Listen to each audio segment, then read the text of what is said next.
first thing I did is started on Rickey's eye makeup. Now because this is the Joker, you don't really need to apply a primer. You can go ahead and just apply that straight onto the skin. So I covered the upper lid and then the lower lid.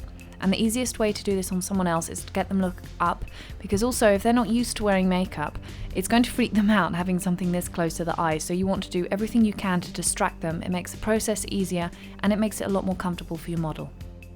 Once I've applied the black eyeshadow, I took a black eyeliner pencil, and you want to try and work this down at the very root of the lashes as close as you can, and it doesn't have to be neat again. You can be really messy with this part.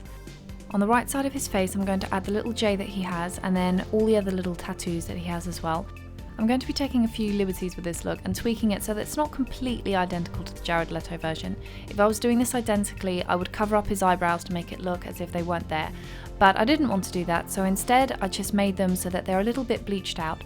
And what you want to do is you want to use a concealer which is either the same skin tone as your own skin tone or one shade lighter, depending on how dark your eyebrows are, because if your eyebrows are very dark, you're going to need a lighter colour to counteract it. I added the tattoo damaged across his forehead, and next I went ahead and started applying the tooth enamel. Now the problem with tooth enamel is it's quite uncomfortable, so one of the tricks when I'm doing it on someone else is I like to apply the tooth enamel, have them holding their lips apart so that way they've got that to focus on, and then I'll carry on doing the makeup, because it can be a little bit uncomfortable because you're sitting there with your mouth wide open and all you want to do is close your mouth, but you can't. You have to wait about a minute for the tooth enamel to dry. So the easiest thing to do is to try and distract your model and do something else and try and talk, just so that they're not obsessing over the fact that all they want to do is close their mouth. And once that's dried, I went ahead and started on the tattoos on the rest of the body. There's a smile on his arm, so I started doing that, and the easiest way to make sure that you don't mess this up and do it upside down is try to get them to imitate the pose that you're working from. It's the easiest way to make sure that you don't accidentally turn something upside down or do it at the wrong angle. So I started on the smile tattoo that he has, and I'm going to do all this freehand. Again, I did a little change. I wanted to add a little bit of the silver to the teeth on the tattoo, just because I thought it would be quite cool since Rickey has to have silver teeth for this look, so I wanted to put that in the tattoo as well. I then started working on the Harlequin tattoo as well.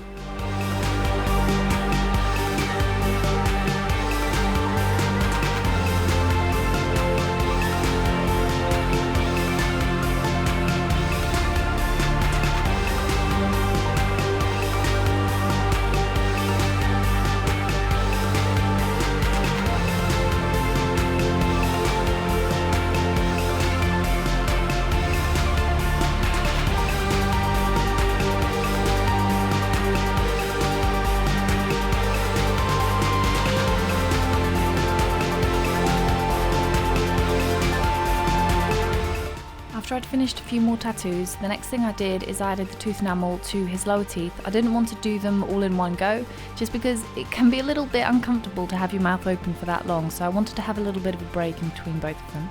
So I applied the tooth enamel, and then went ahead with a bright red lipstick, and you want to smudge up the edges. The edges cannot be neat, they have to be very, very rough.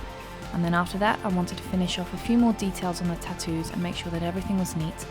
And a little trick for making something look a little bit more tattoo-like, especially if you're using a cream, is to put a powder over it, and that means it's not going to have that creamy shine to it, which you really don't want. And then the last little bit of creative license that I took was adding just a green gradient at the very ends of his hair. Again, technically, if you're doing the Joker look, you want to have the whole hair green, but I wanted to have a little bit of fun with it and make it my own version, so that's what I did. And then after that, all I had to do was show Rickey the final look.